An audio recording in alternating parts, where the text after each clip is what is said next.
Hi friends, welcome to Chitra's kitchen. வாங்க வீடியோக்குள்ளே போகலாம். பீர்க்கங்காய் வாங்கினீங்கன்னா அந்த தோலெல்லாம் வேஸ்ட் பண்ணிடுறீங்களா?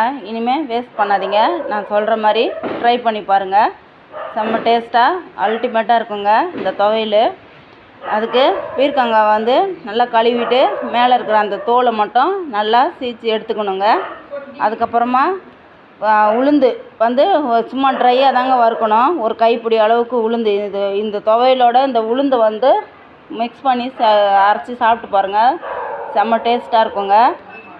அதுக்கு நான் 2 பீர்க்கங்காய், ஒரு அரை கிலோ இருக்குங்க அந்த பீர்க்கங்காய். அது 2 கைப்பிடி அளவுக்கு இருக்கும் அந்த பீர்க்கங்காய் தோல்.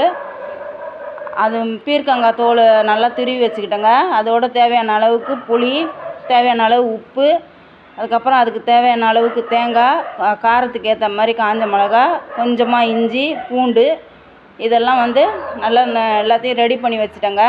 அந்த பீர்க்கங்காய் நம்ம பொடியாக பீர்க்கங்காய் தோலை பொடியாக நறுக்கி வச்சுக்கணுங்க. அப்போ தான் வதங்கிறதுக்கு கொஞ்சம் ஈஸியாக இருக்கும்.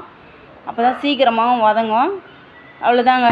உளுந்தை வறுத்துட்டு அதுக்கப்புறம் இது தேங்காய் எண்ணெயிலையோ இல்லை நல்லெண்ணெயிலையோ நீங்கள் வதக்கிட்டு அரைச்சி பாருங்கள். நல்லாயிருக்கும் அந்த டேஸ்ட்டு. நான் தேங்காய் எண்ணெயெலாம் ஊற்றலை, எப்போயுமே சமையலுக்கு யூஸ் பண்ணுற எண்ணெய் தான் ஊற்றினேன்.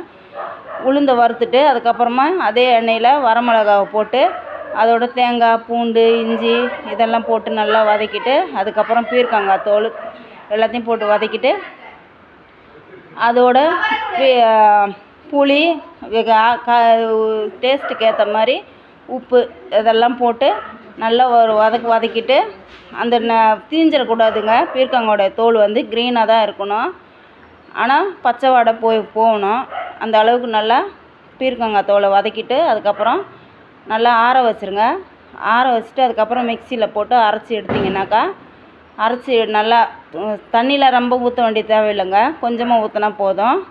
அவ்வளோதாங்க. இந்த வீடியோ பிடிச்சிருந்துச்சுன்னா எனக்கு சப்போர்ட் பண்ணுங்கள், சப்ஸ்கிரைப் பண்ணுங்கள்.